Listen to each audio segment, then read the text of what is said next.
আমরা এর আগের দিন ভগবানের নিজের লেখা একটা চিঠি নিয়ে আলোচনা করছিলাম, যেখানে ভগবান তার গুরু মহারাজকে লিখছেন কিছু কথা, যে জ্ঞান জ্ঞান সম্পর্কে, মানে আত্মজ্ঞান সম্পর্কে তিনি কিছু লিখছেন।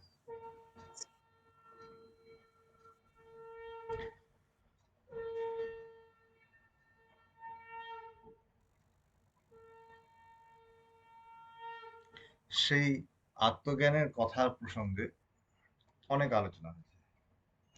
যে জ্ঞান হলো, গুরুর কাছে গেলাম, যেমন ঠাকুর রামকৃষ্ণদেবের একটা কথা আছে, খুব সুন্দর কথা। বলছে, অনেক আছে যারা দুধের কথা শুনেছে, দুধ বলে একটা কিছু আছে শুনেছে, আর কেউ কেউ আছে যারা দুধ দেখেছে, আর আরো কিছু লোক আছে যারা বলছে তারা দুধ খেয়ে হৃষ্টপুষ্ট হয়েছে। এখানে ভগবানের কথায় সেটাই বলছে, যে কি তুমি ভগবানের গুরুদেবের কাছে গেলেন, গিয়ে এগুলি শুনলেন। তার আগে আমরা শুনেছি এখানে, যেমন মানে দুধের প্রসঙ্গে কথাটা এমনি, যে এই আত্মা, ব্রহ্ম, ঈশ্বর, এই বিষয়ে আমরা কেউ শুনেছি যে এটা রয়েছে। কারণ মনের মধ্যে সন্দেহ, এটা কি সত্যি আদৌ আছে কি নেই, এসব ব্যাপার অনেকের মধ্যে আছে, না এটা আছে, সত্যি রয়েছে। তো এরকম কনফিউশন হচ্ছে, সংশয়। সংশয়টা যাবে কি করে? গুরু সন্নিধানে যাও, তোমাকে আস্তে আস্তে গুরু শুনতে হবে, গুরু মুখে বেদান্ত শুনতে হবে, রোজ বেদান্ত চর্চা করতে হবে। রোজ চর্চা করার কারণ প্রসঙ্গ, রোজ এই জন্য চর্চা, যদি আজকে রোজ ঠিকমতো চর্চা না করি, তাহলে কিন্তু মনে এই জগতের আটটা আরো বেশি করে চেপে বসবে। আমরা কোথাও ঘুরতে গেলাম, ঘুরে ফিরে যখন আসি, তখন আমার ধ্যানে, মনে, স্বপ্নে, সবকিছু শয়নে সবসময় কিন্তু সেই যে ঘুরে দারুণ দারুণ ব্যাপার অভিজ্ঞতা হয়েছিল, অনেক কিছু দেখেছি, অনেক জায়গায় গেছি, অনেক নতুন আস্বাদন পেয়েছি, সেগুলি কিন্তু মনের মধ্যে ঘুরতে থাকে। বলছে এইটা কি জগতের ছাপ, এই জগতের ছাপ মনের মধ্যে রয়ে যায়। জগতের ছাপটা যদি মনের থেকে সরাতে হয়, তাহলে কিন্তু আমাকে অভ্যাসটা রোজ করতে হবে। কেন? বেদান্ত কিন্তু বারবার একটা কথা বলে, মূলত কি, ব্রহ্ম সত্য, জগৎ মিথ্যা। এই জগৎটাকে, যে জগৎটাকে আমরা প্রত্যক্ষ করছি, সেটাকে কিন্তু প্রথম থেকেই উড়িয়ে দিচ্ছে, বলছে না সরব, এটা আসল নয়, এটা যেটা দেখা যাচ্ছে সেটা আসল নয়, তার আড়ালে একটা কিছু সত্তা রয়েছে। সেই সত্তার কথা কিন্তু এখানে আলোচনা করা হচ্ছে। সেই আলোচনা প্রসঙ্গে সেই আসল সত্তাটা কেমন, শুনতে শুনতে সংশয় যখন কেটে যায়, সংশয় কেটে গিয়ে কি হয়, সেটা নিয়ে কথা হয়েছে। যেমন বলছে, জ্ঞানের সাতটা ভূমি, সপ্ত ভূমিকা আলোচনা করা হয়েছে। এগুলো শুনেছেন, আপনারা অনেকে শুনে থাকবেন। সেদিন এখানে আমাদের মহানদীয় আলোচনা করছিলেন একদিন, এখানে আপনাদের অনলাইন ক্লাসে, যে জ্ঞানের সপ্ত ভূমিকার কথা বলা হয়েছে। সপ্ত ভূমিকার মধ্যে ধীরে ধীরে ধীরে মনটা কি করে জ্ঞানের চরম গিয়ে আরোহণ হয়, ওই উপরে গিয়ে পড়ে যায়, উঠে যায়। সাধারণ মানুষের মন কি থাকে, ওই যে বললাম যে জগৎ সংসার নিয়ে থাকে, তাদের জগৎটা সত্য। সেখান থেকে যাদের মনের মধ্যে একটু আসে না, ভালো লাগছে না, এই সবকিছু ভালো লাগছে না, তাদের ছুটে ছুটে এই জিনিসটার পিছনে ছোটে তারা। বাইরে জগৎ সংসার নানান রকম যে হাত থাকে, ওগুলোকে এড়িয়ে তারা এই সত্যটাকে ধরতে চায়। এবং তারা, তাদের জন্য এই বিষয়টা, তাদের কাছেই কিন্তু এই মনের মধ্যে আসে যে একটা, আমাকে সেই সত্যটাকে পেতে হবে। সেখানেই সেই পরম শান্তি যে বলছেন, গুরুদেব যে বলছেন, সেই পরম শান্তি, সেটা আমার চাই। এই শুভ ইচ্ছার উদয় তাদের মনের মধ্যে আসে। তাই জ্ঞানের প্রথম ভূমিকার নামই হচ্ছে শুভ ইচ্ছা। এই শুভ ইচ্ছা হলো অর্থাৎ ব্রহ্ম জিজ্ঞাসা। এখন তার মধ্যে মনের মধ্যে এসেছে, সে জানতে চায় এই সত্যটাকে। এই সত্যটাকে জানতে চাওয়া, এটা কিন্তু বিরল। এই বিরলতায়, এই বিরল, অতি বিরলের মধ্যে কিন্তু ভগবান এসেছেন, যেখানে বলছেন, সেদিন আলোচনা হবে, ভগবান কি বলছেন। ভগবান বলছেন যে দেখ, আমি ভগবান নিজের কথা বলছেন, যে তিনি 7 দিনের ক্যাজুয়াল লিভ নিলেন, সিএল নিলেন, তার রেলের চাকরি থেকে, থেকে কর্মবিরতি কিছুদিনের জন্য। 7 দিনের ছুটি নিয়ে তিনি, না, গুরুদেব যা বলছেন সেটাকে আমার অনুভূতি জগতে প্রবেশ করতে হবে, এবং গুরুর আশীর্বাদে বলছে তিনি কিন্তু তার ইষ্টের আশীর্বাদে তিনি কিন্তু সেই পরম সত্যের খোঁজ পেলেন, 3 দিনের মধ্যেই তিনি পেলেন এবং সংসারে থেকেই পেলেন। তাই এই যে আমরা বেদান্তের চর্চা করছি, এই যে বলছি ঈশ্বর, আত্মা, ব্রহ্ম, এটা কিন্তু এখানে আমরা পেতে পারি, এই সংসারে থেকেও এই জিনিসটা কিন্তু সম্ভব। এটা নিয়ে আমরা আলোচনা করছিলাম, যেখানে চিঠির মধ্যে জ্ঞানের কথা বলছিলেন ভগবান, যে যে এক এক সত্তাই যেন প্রথমে অহম, তারপর মম এবং ইদম রূপে যেন খণ্ডিত বোধ দেখাচ্ছে। এক জ্ঞানই যেন সবকিছু আলাদা আলাদা হয়ে যাচ্ছে। এই মায়াবাদ নিয়ে আলোচনা হয়েছিল। মায়াবাদ একটা বিরাট ব্যাপার। মায়াবাদ কেন? মায়া একটা শব্দ, অনেকে এটাকে পছন্দ করেন, অনেকে পছন্দ করেন না। যে যাই করো, আর মায়া শব্দটা যদি নাও বলি, একটা কথা তো সত্য, এটা মানতে হবে যে সবকিছুই কিন্তু ঈশ্বরের দ্বারা পরিচালিত, ঈশ্বরের দ্বারা নির্দিষ্ট। বলছে না, ঠাকুর রামকৃষ্ণদেবের কথা বলছে, ঠাকুর মানে ঈশ্বরের ইচ্ছা ছাড়া গাছের পাতা পর্যন্ত নড়তে পারে না। গাছের পাতা, তার মানে ঈশ্বরের ইচ্ছাতেই সবকিছু হচ্ছে। এবং আরো উপরে গিয়ে ঈশ্বরের ইচ্ছায় কি সবকিছু সেই ঈশ্বরই তো হচ্ছে, সেই সেই সবকিছু চৈতন্যময়, সেই চৈতন্যই চৈতন্য বিরাজমান করছে, এক বই দ্বিতীয় নেই। তো এখানে আমরা সেই ঈশ্বর স্বরূপ হয়েছে। তুমি কি, তোমার পরিচয় কি? মানুষের তোমার পরিচয়, মানুষ মানে বলছে না মানুষ তোমার পরিচয় না, তোমার পরিচয় হচ্ছে তুমিও সেই ঈশ্বর। তোমার হৃদয় সেই ঈশ্বর রয়েছেন কি? তুমি হৃদয় না, তুমিই সেই ঈশ্বর। আমার হৃদয়ে ঈশ্বর রয়েছেন যখন আমরা বলি, তার মানে কি আমি এবং আমার হৃদয় যিনি রয়েছেন তার থেকে নিজেকে আলাদা করে বলছি। এখানে কিন্তু তা নয়, আর একটু এগিয়ে গিয়ে বলছেন, তোমার হৃদয় তো রয়েছেন বটে, কিন্তু তুমি যদি আরো একটু ভালো করে তাকিয়ে দেখবে, তখন তুমি দেখবে তুমি আর সেই ঈশ্বর আলাদা নয়, এক। দুটোকে যে আমরা ভেদ করে দিচ্ছি, এটা কেন হচ্ছে? এই অজ্ঞান। তুমি সেই ঈশ্বর স্বরূপ হচ্ছে, তুমি সেই অনন্ত স্বরূপ হয়েও তুমি কেন নিজেকে ছোট ছোট ভাবছো, ক্ষুদ্র দিনহীন ভাবছো? তুমি বৃদ্ধ হয়ে গেছে, তুমি যুবা হয়ে গেছে, কেন হয়েছে? বলছে এর পিছনে কারণ, তা হচ্ছে অজ্ঞান। বলছে উপনিষদে বলছে না, তম জীর্ণ দণ্ডে নমঞ্চস্তম জাত ভবতি বিশ্বত মুখ। তুমি তুমি সেই মানে জীর্ণ বৃদ্ধ, হাতে লাঠি নিয়ে ঘুরে বেড়াচ্ছ, তুমি সেই বিশ্ব, তুমি সবকিছু। হুম। বলছে এক সত্তাই কিন্তু সর্বত্র, তিনিই রয়েছেন, কিন্তু নানা রূপে নানা ভাবে তিনি যেন প্রকাশ পাচ্ছেন। এই রূপগুলি আমাদের কাছে যখন, ভাবগুলি যখন আমাদের কাছে প্রকট এবং যেটা বেশি প্রমিনেন্ট হয়ে যায়, তখন কিন্তু আমরা ওই জগৎটা সত্য বলে ভাবি। কেন ভাবি? যে প্রমিনেন্স কেন আসে, এর পিছনে কারণই হচ্ছে অজ্ঞান। অজ্ঞান, অজ্ঞান মানে একটা আবরণ। আবরণ মানে আবরণ ঢেকে রাখা। একটা প্যাকেট দেওয়া হলো, প্যাকেটের ভিতরে কি রয়েছে সেটা দেখতে দেওয়া হচ্ছে, কিন্তু খুব সুগন্ধ, খুব একটা সুন্দর গন্ধ ভেসে আসছে, মনে হচ্ছে খুব সুস্বাদু, খুব দারুণ, খুব সুন্দর জিনিস এই প্যাকেটের ভিতরে রয়েছে, কিন্তু প্যাকেটটা রয়েছে উপরে। প্যাকেটটা আমাদের ঠিক তেমনি আমরা, আমাদের যখন সেই, মনে করা যাক কোনো মন্দিরে গেলাম, কোনো মহাপুরুষের কাছে গেলাম, ভিতরে ভালো লাগা বোধ হয়, হয়তো বা তিনি কিছু বলছেন না, কিছুই বলছেন না, এমনি গল্প টল্প করছেন, কিছু বলছেন না, কিন্তু এমনি গল্প টল্প করলেও কিন্তু অদ্ভুত ব্যাপার কি, তার মধ্যে কিন্তু গিয়ে যেই পৌঁছালাম, ভেতরে একটা ভালো লাগা বোধ শুরু হয়, কিন্তু ভালো লাগছে, খুব সুন্দর একটা শান্তির একটা অনুভব হচ্ছে। কি করে আসে শান্তির অনুভব, কেন হচ্ছে? বলছি যখন তুই একটা সুন্দর গন্ধ পাবে, তার মানে বুঝতে হবে, মানে একটা ফুলের গন্ধ পাচ্ছি মনে করা যাক, খুব সুন্দর ফুলের গন্ধ পাচ্ছি, তার মানে কি, তার মানে বুঝতে ফুলটাও কিন্তু আশেপাশে কোথাও রয়েছে। ঠিক সেইভাবে আমি যখন এই এই ধরে ফেললাম, এই ধরে ফেললাম বলে মনে হচ্ছে, তখন বুঝতে হবে ঈশ্বর তোমাকে কাছে নিয়ে এসেছেন, এই ধরলে বলে, এই পেলে বলে, কিন্তু তখন তোমাকে আরেকটু লেগে থাকতে হবে, আরেকটু কি লেগে থাকতে হবে, এর মধ্যে লেগে থাকতে হবে, ফাঁকি দিলে হয় না। যেমন বলা হয়েছে তোমাকে তেমন ভাবে করতে হবে, নিজের খেয়াল খুশি মতো করলে হবে না। অনেকের এক এক রকম, মানে এক এক রকম মানুষের এক এক রকম প্রকৃতি থাকে, টেন্ডেন্সি থাকে, তার সংস্কার বশত সে বিভিন্ন রকম এ করে। কি হয়, কেউ ধ্যান করেন, কেউ বিচার করেন, কেউ ভগবানকে ভালোবাসেন, কেউ বিভিন্ন রকম শারীরিক ক্রিয়া, শারীরিক শরীর যে যৌগিক ক্রিয়াকে পছন্দ করেন। এক একজনের এক এক রকম ভাব, প্রকৃতি অনুযায়ী সে এক একটা ধরনকে অনুগমন করছে। লক্ষ্য কিন্তু একটাই। লক্ষ্য কি?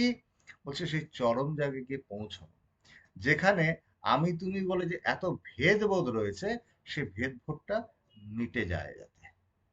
ঈশ্বর যাকে আমি আলাদা করে দেখছিলাম, যাকে ভালোবাসছিলাম, সেই ভালোবাসতে বাসতে তার সঙ্গে তো একাকার হয়ে তিনি আর আমি এক হয়ে যায়। ভগবান যখন পেলেন তার গুরুদেবকে, গুরুদেবকে পাওয়ার পর খুব ভালোবাসলেন। তারও বিচ্ছেদ হলো বাইরের দিকে, কিন্তু তারপর তিনি নিজের ভেতরেই যেন খুঁজে পেলেন তাকে। বলছে ঠিক তেমনি, বলছে যাকে তুমি বাইরে দেখছো, যে ইষ্টকে তুমি বাইরে দেখছো, সেই ইষ্টই কিন্তু অন্তরে রয়েছেন, এবং একসময় তিনি ধরা দেবেন। কিভাবে ধরা দেবেন? তোমার সঙ্গে একাকার হয়ে ধরা দেবেন। আমরা এখন কেন ধরা পড়ছে না? কারণ এখন আমাদের কাছে জগৎটা খুব খুব জরুরি ব্যাপার হয়েছে, জাগতিক ব্যাপার খুব জরুরি ব্যাপার হয়ে থাকার জন্য এখানের মধ্যে আমরা আটকে আছি। এখানে বিভিন্ন জিনিসের মধ্যে আমরা ভাবনা চিন্তাটা, এটা সত্য, এই এর পেছনে ছুটছি। কেউ আমাদেরকে যখন কিছু বলে ফেললো, বাজে কথা বললে আমাদের মনের মধ্যে কষ্ট হয়, ভালো কথা বললে আনন্দ হয়। বলছে এই অদ্ভুত ব্যাপার। বলছে স্তুতিবাদ, সেটা খুব প্রশংসাবাদ ভালো লাগছে, নিন্দাবাদ যখন নিন্দা করছে তখন কষ্ট হচ্ছে। এই দুয়ের পারে চলে যাওয়ার কথা হচ্ছে। কেন? বলছে এই দুটোই কিন্তু স্বপ্নের মধ্যে, মনে করে যে একটা স্বপ্ন দেখছো, তুমি স্বপ্ন দেখেছো এবং এক রাজা, সে ঘুমিয়ে পড়েছে, ঘুমিয়ে রাজা হয়েছে। কৃষক হচ্ছে, সে ঘুমিয়ে পড়ে রাজা হয়েছে স্বপ্নের মতো। তার 7টা ছেলে হয়েছে। 7টা ছেলে বিরাট বিরাট, বিরাট ইয়ে, রাজপ্রাসাদের মধ্যে থাকছে, রাজসুখ ভোগ করছে, বিরাট বৈভব। কিছুক্ষণ পর হঠাৎ করে ঘুমটা ভেঙেছে। ঘুমটা ভাঙাতে সব তো চলে গেল, রাজসুখ সব কিন্তু পলকের মধ্যে চলে গেল। ঠিক তেমনি বলছে আমরা যে এই যে ভাবছি না যা কিছু হচ্ছে, এটা স্বপ্নের মতোই, সত্য নয়, মিথ্যা। স্বপ্নবৎ, স্বপ্নের মতো, এটা সত্য না। স্বপ্নবৎ কেন বলছে? স্বপ্নবৎ, এটা স্বপ্নবৎ, এটা সত্য নয় তো। হ্যাঁ, বলছে না যে ভগবদ্গীতা খুব সুন্দর কথা বলছেন। বলছেন কি, এক জায়গায় একসময় বলছে যে এই যে যা কিছু তুমি দেখছো, এটা আগে ছিল না কিন্তু। আগে ছিল, আগে ছিল না কিন্তু, এবং ভবিষ্যতেও থাকবে না, ভবিষ্যতেও থাকবে না। এখন বর্তমান মুহূর্তে কিছুক্ষণের জন্য দেখা যাচ্ছে, তাই এটা সত্য নয়। আমরা এখানে যারা যারা এখানে ক্লাস করছি, আলোচনা শুনছি, ভেবে দেখবেন তাদের বাড়িটা, তারা যে গৃহের মধ্যে রয়েছেন, সেই গৃহটা কারো হয়তো 10 বছর পুরনো, কারো 20 বছর, কারো 50 বছর, কারো 100 বছর, মানলাম কারো 200 বছরই, 200 বছর নেই কারো, হ্যাঁ, মনে 100 বছরই। তার আগে কি ছিল? তার কিছু আগে ছিল কি? বলছে ছিল না। এবং আজ থেকে ভবিষ্যতে কিছুদিন পরে ভেবে দেখো, যে এখন তোমরা যে যেখানে আছো, সেখানে কি থাকবে, কি অবস্থান করবে, কেউ বলতে পারে না, এটা থাকবে না কিন্তু। যেমন ভাবে দেহটা চলে যাবে, দেহটা যেভাবে এসেছিল এবং কিছুদিন বিরাজ করে চলে গেল, ঠিক তেমনি যে এই বাইরের সবকিছু কিন্তু, এই বলছে নাথিং ইজ পার্মানেন্ট, কিছু পার্মানেন্ট নয়। কি তবে কি, এটা একটা প্রবাহ চলছে, এই প্রবাহটাকে আমরা সত্য বলে মেনে নিয়েছি, এবং এই সত্য বলে মেনে নেওয়া বলছে এটা থেকে তুমি বেরিয়ে আসো। যাই হোক, চিঠির চিঠির দিকে ফিরে আসি। ভগবানের চিঠি, বলছে সেখানে একটা চিঠি,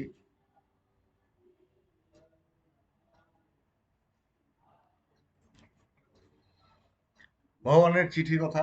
ভগবান কি, ভগবান তার গুরুদেবকে লিখলেন, কি বললেন যে তোমার স্মরণ মনন চলছে প্রতি মুহূর্তে। মানে গুরুর স্মরণ মনন, গুরু কি করেন সেটা চলছে প্রতি মুহূর্তে, স্মরণ মনন। স্মরণ মনন শব্দটা খুব কিন্তু জরুরি। স্মরণ মনন মানে এমনি যখন বসে থাকবে, দেখবে কি মনের মধ্যে চিন্তা কি আসে, এটা ভাববার ব্যাপার কিন্তু। মনের মধ্যে চিন্তাটা কি আসে তোমার, কি দেখবে যে চিন্তা, নানা রকম চিন্তা আসে, উল্টো পাল্টা নানা রকম চিন্তা আসবে। না, আমার মনের মধ্যে উল্টো পাল্টা চিন্তা আসে না তো, অনেকে বলেন। তো কথাটাকে গ্রহণ করা, হ্যাঁ অ্যাকসেপ্ট, ঠিকই বলছো, আসে না। কেন আসে না? তার কারণ হচ্ছে তুমি অ্যাকচুয়ালি, মানে আসল ব্যাপারটা হচ্ছে তুমি তোমার মনের দিকে ঠিকমতো তাকাও নি। যদি তোমার মনের মধ্যে উল্টোপাল্টা চিন্তা না আসে, তাহলে কিন্তু তোমার ভেতরে একটা বলছে প্রশান্তির সাগর কিন্তু ধীরে ধীরে ধীরে ধীরে একদম প্রকাশিত হয়ে যাবে, ভেতর থেকে প্রকাশ হয়ে যাবে, আভাসটা পাবে তুমি সেই, এবং তুমি ভরপুর হয়ে যাবে। এই যে পূর্ণমদ পূর্ণমিদম করা হয়, তো সেই পূর্ণের কথা, পূর্ণের খোঁজটা কিন্তু তখন তুমি পেয়ে যাবে, তোমার কাছে ধরা পড়বে। তাই আমরা মুখে যা বলি একটা বাইরে দেখানোর ব্যাপার থাকে, বলছে না, আসল রহস্যটা হচ্ছে নিজেকে নিজে দেখো। তুমি মানে আমরা ঠকিয়ে ফেলি, আমরা বলছি না যে ভালো দেখানোর খাতিরে বাইরে দিয়ে সমাজ সংসারে সবাই, এই তো কেমন আছো, ভালো আছি, কেমন আছো, ভালো আছি, কচু ভালো আছো। আমরা যখন সেরকম কোনো পুরুষের কাছে যাই যিনি সত্যি সত্যি সত্যের উপর প্রতিষ্ঠিত, তার কাছে গিয়ে কেঁদে ফেলি, ভালো নেই এই নেই। কিন্তু বাইরে এমনি সাধারণ মানুষের কাছে যেগুলো, কেমন আছো, ভালো আছি, মিশে কথা বলছে, কেউ ভালো নেই। কেন? মিথ্যাকে নিয়ে থাকলে কেউ কি ভালো থাকতে পারে? পারে না। সত্যি সত্যি কেউ ভালো নেই। এবং তো ভালো না থাকা সত্ত্বেও ভালো আছে বলে বেড়াচ্ছে। কেন? যেহেতু কেউ সত্যের মধ্যে নেই। এখানে ভগবান তাই গুরুদেব স্মরণ মন সেই জন্য করতে বলছে যে ভালো করে ভাবো, প্রতি মুহূর্তে ভাবনাটাকে গুরু কেন্দ্রিক করো। তিনি কি বললেন? সমাজ সংসার কাজ করব না, আমার কি কাজ নেই? হচ্ছে কাজ তো আর রয়েছে, কাজগুলি করবার জন্য কি তোমার এটার মধ্যে মন দিয়ে থাকতে হবে? না।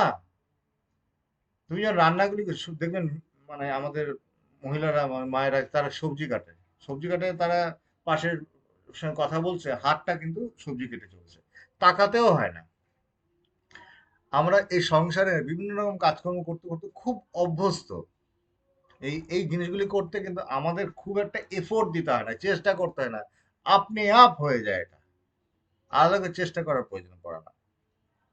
তাই জানবেন।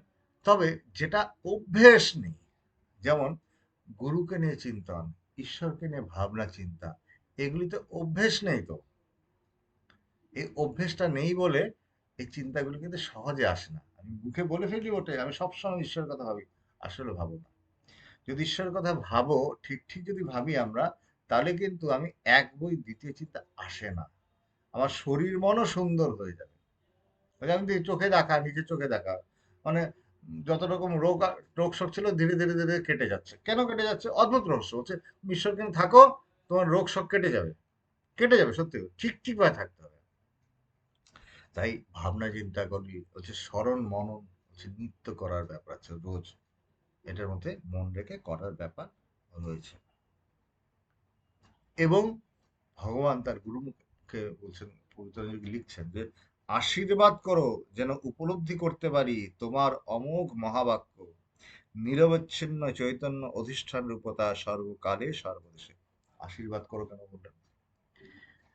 ভগবানের জীবনে আমরা কিন্তু দেখি না ভগবান আশীর্বাদ আলাদা করে তিনি স্বীকার করেন। তোমার মধ্যে সেই শক্তি রয়েছে, তুমি নিজে সেই শক্তিকে আবিষ্কার করো, তাহলেই হলো। এখানে গুরুদেব কেন বললো আশীর্বাদ করো? সে তোমার আশীর্বাদ ছাড়া হবে না। কেন? যে অজ্ঞানের আবরণটা আমার চোখের পড়েছে, সেটাকে তুমি তো কাটাবে।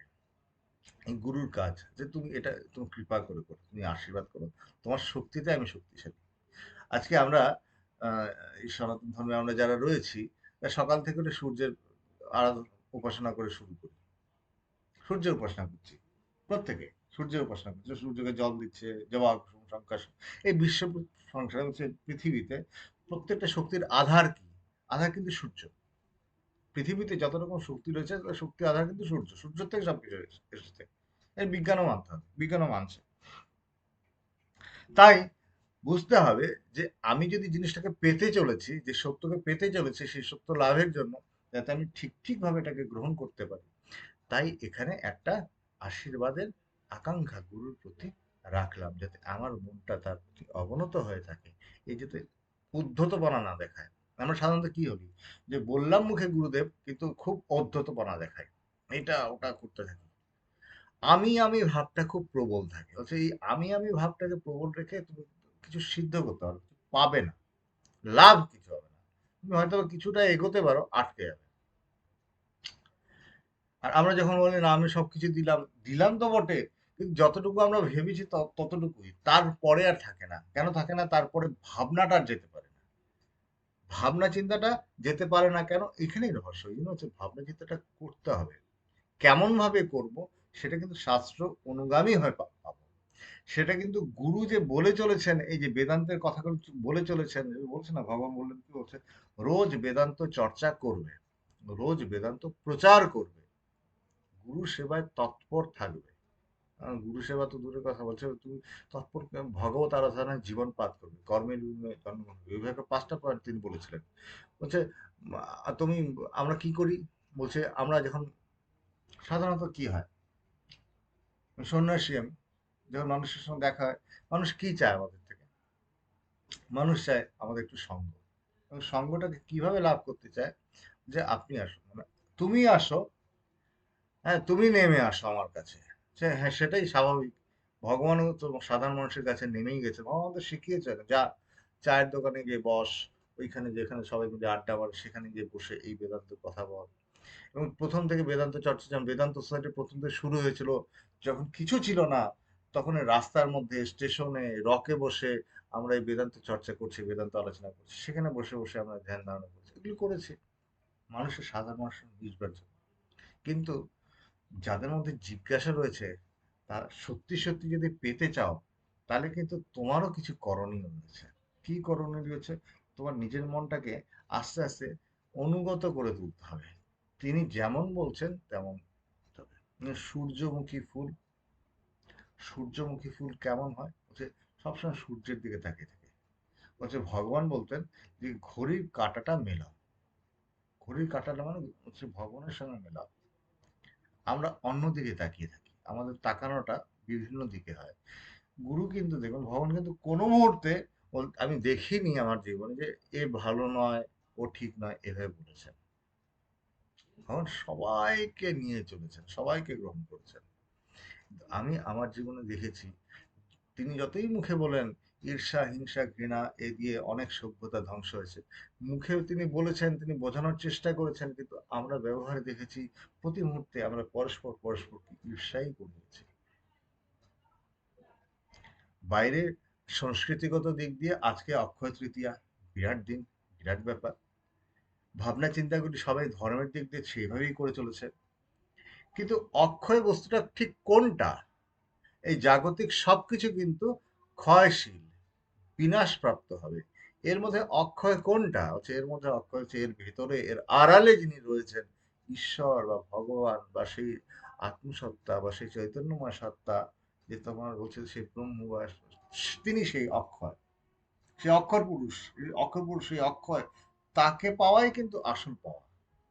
বাকি সবকিছু তাই, সেটা তাকে পাওয়া পরম প্রাপ্তির কথা বলেছে।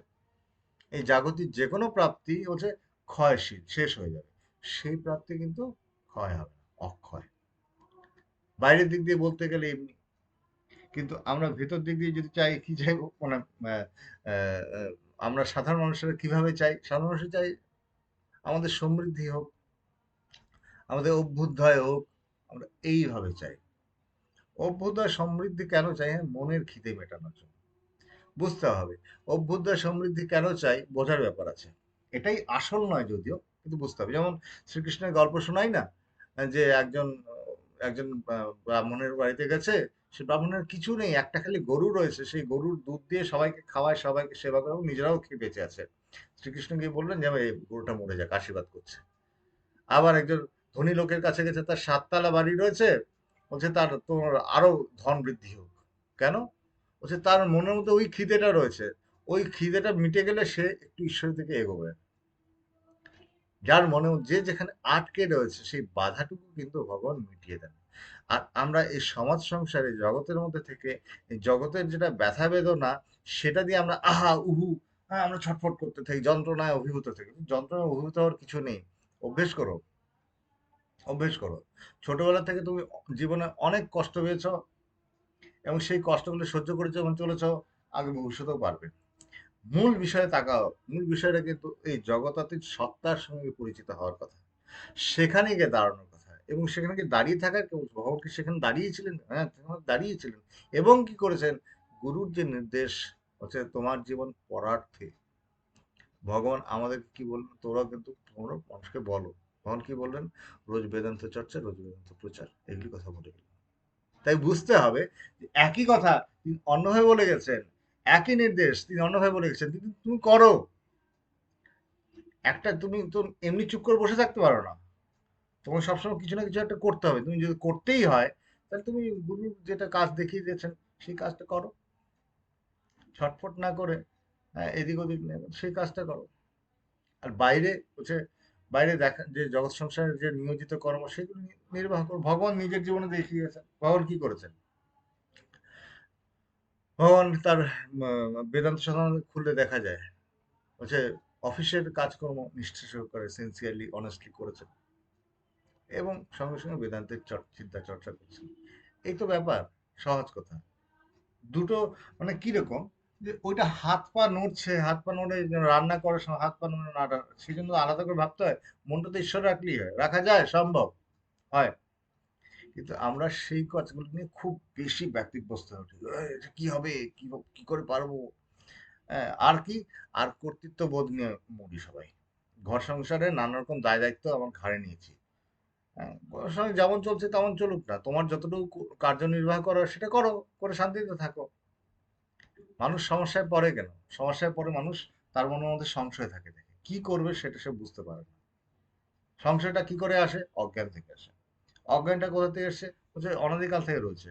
অজ্ঞানটা যাবে কি করে তাহলে? যে তুমি বেদান্ত চিন্তা চর্চা করো, অজ্ঞান চলে যাবে। অজ্ঞান মিটলে তোমার মধ্যে সংশয় থাকবে না, স্পষ্ট ক্লিয়ার ভিশন যে তুমি কি করতে চলেছো, স্পষ্ট থাকবে। তাই আশীর্বাদ চাইছেন যে তুমি আমাকে সত্যটা আমার হৃদয় যাতে এটা উম, প্রকাশিত হয়, ফুটে ওঠে, ফুল ফোটে, ফুল ফোটার মধ্যে সত্যটাও যেন আমার হৃদয় প্রকাশিত। আশীর্বাদ করে যেন উপলব্ধি করতে পারি তোমার অমোঘ মহাবাক্য, যে নিরবচ্ছিন্ন চৈতন্য অধিষ্ঠান রূপতা সর্বকালে সর্বদেশে। নিরবিচ্ছিন্ন হচ্ছে হচ্ছে চৈতন্য অধিষ্ঠান, সেই চৈতন্য চিন্ময় বস্তুটা যে সর্বকালে সব সব সময় তিনি রয়েছেন, সব স্থানে তিনি রয়েছেন। যে বাইরের এই স্থান, এগুলি যদি চলেও যায়, এগুলি যদি লুপ্ত হয়, এই সময়ও যদি লুপ্ত হয়, তবুও তার অস্তিত্ব কখনো বিলুপ্ত হয় না। বিরাট ব্যাপার। বলছে তোমার এই দেহ মন থাকবে না, কিন্তু তিনি রয়ে যাবেন। কিন্তু দেহ মন থাকবে না, হ্যাঁ, এর একটা গ্লিমস, একটা ছোট্ট গ্লিমস কিভাবে পাই, রোজই পাই। রোজ ঘুমিয়ে পড়ো, সেই যখন ঘুমিয়ে পড়ো, সেই গভীর ঘুমে না, যখন সুষুপ্তিকালে যখন চলে যাও, তখন কিন্তু তোমার এই কিছুই থাকে না, কিন্তু তাও কিছু একটা রয়ে যায়। সে কিছু একটা কি রয়ে যায়, সেই সত্যটা কিন্তু একটা অন্য কিছু জিনিস, আলাদা কিছু জিনিস। তাই বেদান্তের এই ভাবনাগুলি জীবনে কিন্তু আনবার ব্যাপার থাকে। জীবনে কিভাবে আনবো? বলছে চর্চা তো রোজ হচ্ছে। একটা হলো বাইরে এইভাবে চর্চা, আরেকটা হলো প্র্যাকটিস। কিরকম? ভগবান নির্দেশ করেছেন যে রোজ উপাসনা করবে। রোজ উপাসনাটা কেন দিয়েছেন? অভ্যেসের জন্য। এই যে একটু আগে আলোচনা করছিলাম না, অভ্যেসটা করতে হয়। কারণ অভ্যেস যেটা, স্মরণ মনন কেন হবে? স্মরণ মনন তখনই হবে যখন রোজ অভ্যেসটা থাকবে। রোজ যদি অভ্যেস না করি, স্মরণ মনন কিন্তু হবে না। অভ্যেস করবার জন্যই, যাতে নিয়মিতভাবে চিত্তবৃত্তি সেই ঈশ্বরের দিকে প্রবাহিত হয়, তাই কিন্তু আমাদেরকে বলছে এই উপাসনার কথা বলছে। সান্ধ্যকালীন উপাসনা, প্রাতঃকালীন উপাসনা, ভগবান উপাসনার বিভিন্ন ভঙ্গি দিয়ে দিয়েছেন। সারদার সময় কৃষ্ণ নাম হয়, সন্ধ্যাবেলা একটু বসা হয়, গুরু বন্দনা বোধিস্তত্ব আদি হয়। যে যেখানে আছো, যদি এই আলোচনাগুলির মধ্যে নাও থাকতে পারো, এগুলি করতে হয়। একা বসো, শান্ত হয়ে বসো, স্থির হয়ে করো, এই আলোচনাগুলি করো, এইভাবে এই উপাসনাগুলি করো। করলে কি হবে? তোমার এই অভ্যেসটা হবে। স্মরণ মনন, যে ভগবান বলুন তোমার স্মরণ মনন চলছে প্রতি মুহূর্তে, সত্যি সত্যি তখন এই কাজটা আমি নির্বাহ করতে হবে। ভগবান কি করে বললেন প্রতি মুহূর্তে চলছে? তিনি সত্যই বলেছেন, করছিলেন। যদিও তিনি একদম মানে এসেনশিয়াল স্টাফ ছিলেন রেলওয়েজ এর সেই মুহূর্তে, কিন্তু তিনি পেরেছেন, পেরেছেন কিন্তু সত্যি সত্যি ওই অফিসের কাজকর্ম করেছেন, সঙ্গে এটাও করেছেন। পেরেছেন কি করে? সেটা একটা ঈশ্বরীয় ভাবে তিনি সবসময় নিজেকে ঢেলে নিয়েছেন। ফলে বাইরের কাজ তো হাত পা যেমন নড়ছে, সেগুলি কাজগুলি হয়েছে, কিন্তু মনটা কিন্তু ঈশ্বরেই রয়েছে। যে মনটা ঈশ্বরের মধ্যে দিয়ে রাখা, এটা কিন্তু বিরাট ব্যাপার, বিশাল ব্যাপার, সবসময় তার মধ্যে দিয়ে রাখা। তুমি যদি ঠিক ঠিক দিয়ে রাখো, তিনি তা কিন্তু তোমাকে সবসময় সব কিছুর থেকে তিনি রক্ষা করবেন। যে মুহূর্তে তুমি তোমার মনটা তার থেকে সরিয়ে নেবে, তখন তুমি একটু এক্সপোজড হয়ে গেলে চারিদিকে নানা রকম সমস্যার মধ্যে তুমি পড়তে পারো। কিন্তু যদি তুমি ঠিক ঠিকভাবে তাকে ডাকো, ঠিক ঠিকভাবে তাকে নিয়ে থাকো, তোমার তোমার কিন্তু অসুবিধা হবে না, কোনো রকম অসুবিধা নেই। তিনি কোনো না কোনোভাবে তোমাকে ঠিক বের করে নিয়ে যাবেন। গল্পটার মতো বলছে না, ঈশ্বর একজনকে বলছে, দেখবি সবসময় আমি তোর সঙ্গে থাকবো। তুই কি করে বুঝবো, কি করে বুঝবো? তুই পিছনে ফিরে দেখবি, তোর দুটো পায়ের ছাপ রয়েছে এবং আরো দুটো পায়ের ছাপ থাকবে। সে যে আরো দুটো পায়ের ছাপ, বুঝবি সেটা আমার পায়ের ছাপ, দুজনের পায়ের ছাপ। ঠিক আছে। লোকটা চলছে চলছে জীবনে, চলতে চলতে তার জীবনে বিরাট খারাপ অবস্থা আসলো, খুব খারাপ অবস্থা আসলো। সঙ্গী সাথী, বন্ধু বান্ধব, আত্মীয় স্বজন সব তাকে ছেড়ে চলে গেছে। তার মানে দিনহীন অবস্থা হয়েছে, খুব বাজে অবস্থা। তখন তার মনের মধ্যে হঠাৎ করে এসেছে, আমার এত খারাপ অবস্থা হলো, তো প্রভু না বলেছিল সবসময় আমার সঙ্গে থাকবে? কই দেখি তো। সে মাথা ঘুরিয়ে দেখে সেখানে দুটো পায়ের ছাপ। তখন সে ভাবলো, আরে, জগৎ সংসারে সবাই ছেড়ে চলে গেল, আত্মীয় স্বজন ছেড়ে চলে গেল, বন্ধু বান্ধব সব ছেড়ে চলে গেল, প্রভু ঈশ্বর তুমি ভগবান না, তুমি আর ছেড়ে চলে গেলে? যাই হোক, তারপর সে আবার নিজে কাজকর্ম করতে শুরু করলো। মনে কষ্ট পেয়েছে, ক্ষুণ্ণ হয়েছে। ভগবান কথা দিয়েছিল তিনি থাকবেন, থাকলেন না, তিনিও চলে গেলেন। দুটো পায়ের ছাপ, তো চারটে পায়ের ছাপ কথা ছিল, দুটো রয়েছে তোমার। তার নিজের পায়ের ছাপ রয়েছে, আর কোথায়? কিছুদিন পরে সময় কাটতে কাটতে তার আস্তে আস্তে অবস্থা ফিরে আসতে থাকলো, অবস্থা ভালো হলো, ভালো হলো। সব ফিরে এসেছে, বন্ধু বান্ধব আত্মীয় স্বজন আমার ফিরে এসেছে, ধন দৌলত ঐশ্বর্য ফিরে এসেছে। এবার তার কি মনে হচ্ছে, দেখি তো এবার ভগবান এসেছে কিনা। সে ফিরে দেখে, ঠিক এবার আবার চারটে পায়ের ছাপ, তার দুটো, ভগবানের দুটো। তখন সে খুব ক্ষেপে গেছে, বলে যে, জগৎ সংসার নয় বুঝলাম যে এইরকম, যে সুখের পায়রার মতো আছে, যখন সবকিছু আছে তখন থাকবে, তারপর সে থাকবে না। কিন্তু ভগবান তুমি, তুমি না সত্যের প্রতিপালক, তুমি না বলেছিলে তুমি সবসময় থাকবে আমার সঙ্গে? তাহলে তোমার যখন আমার খুব খারাপ অবস্থা ছিল, তখন তুমি আমাকে ছেড়ে পরিত্যাগ করে চলে গেছিলে। তখন ভগবান তাকে বললেন, ওরে বাছা, আসল তা নয়। তাকে দর্শন সামনে এসে বলল, আসল তা নয়, আসল কি জানিস তো, যখন এই খারাপ অবস্থা ছিল, তখন তোকে আমি কোলে তুলে রেখেছিলাম, তার ফলে তোর পায়ের ছাপ আর মাটিতে পড়েনি। ওই যে দুটো পায়ের ছাপ দেখেছিলি, সে দুটো পায়ের ছাপ আমারই। আর যে দুটো পায়ের ছাপ দেখিসনি সেটা তোর পায়ের ছাপ, কারণ তোকে কোলে রেখেছিলাম, তাই তোর পায়ের ছাপ পায়ের মাটিতে পড়েনি। যে দুটো পায়ের ছাপ দেখেছিস সেটা আমার পায়ের ছাপ। এই শুনে সে তখন স্তম্ভিত হয়ে উঠলো। ঠিক, যে তুমি, তোমার জীবনে নানা রকম সমস্যা আসতে পারে, যদি সমস্যা আসে জানবে ঈশ্বর রেখেছেন তোমাকে বলে, তাই তুমি পেরিয়ে আসতে পেরেছো, নাহলে পেরোনো মুশকিল। তিনি হচ্ছেন গিরি গোবর্ধনধারী। তিনি সে গোবর্ধন একটা আঙ্গুলের উপর দাঁড় করিয়ে রেখেছেন। বিরাট কঠিন ব্যাপার। কষ্ট কি হয়নি সেখানে? কষ্ট হয়েছে, সেখানেও কষ্ট হয়েছে, বৃষ্টিপাত হয়েছে, বজ্রপাত হয়েছে, কিন্তু তিনি রক্ষা করেছেন। ঠিক তেমনি সমস্যা আসে, সমস্যা চলেও যায়। বেশিরভাগ মানুষ কি হয়, সমস্যার কাছে অভিভূত হয়, সবকিছু ফেলে দেয়, ছুঁড়ে ফেলে দেয়। বলছে না, এখানে আমরা যেন পেরিয়ে আসে, যেন পেরিয়ে আসো, এড়িয়ে যেও না, পেরিয়ে যাও। এটা কিন্তু খুব জরুরি কথা, আমরা এড়িয়ে যেতে চাই, এড়িয়ে যেতে চেয়েও না।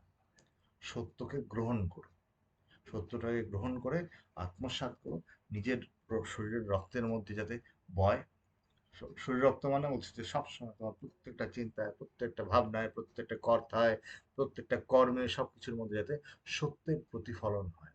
আমরা বলি না উপনিষদের যে এগুলি করছি, বলছে এগুলি কি করছি, বলছে সত্যম বদিষ্যামি ঋতম বদিষ্যামি। এগুলি কেন, সত্য এবং ঋত দুটো কথা বলা হয়েছে কেন? সত্য যা সত্য সেই পরম সত্যের কথা বলছে। ঋত মানে সেই সত্যই যখন কার্যান্বিত হলেন, কার্যে পরিণত হলেন, সেটাই তখন ঋত হলো। এক দুই হচ্ছে সূর্য এবং সূর্য কারণ দুই যেমন আলাদা নয়, বলছে আগুন এবং আগুনের স্ফুলিঙ্গ যেমন আলাদা নয়, দুটো একই হয়ে যায়। তাই এই সত্যকে লাভ করো, এবং সত্যকে লাভ করে নিজের জীবনকে এই দিকে নিয়ে চলো। এই বেদান্তের কথা।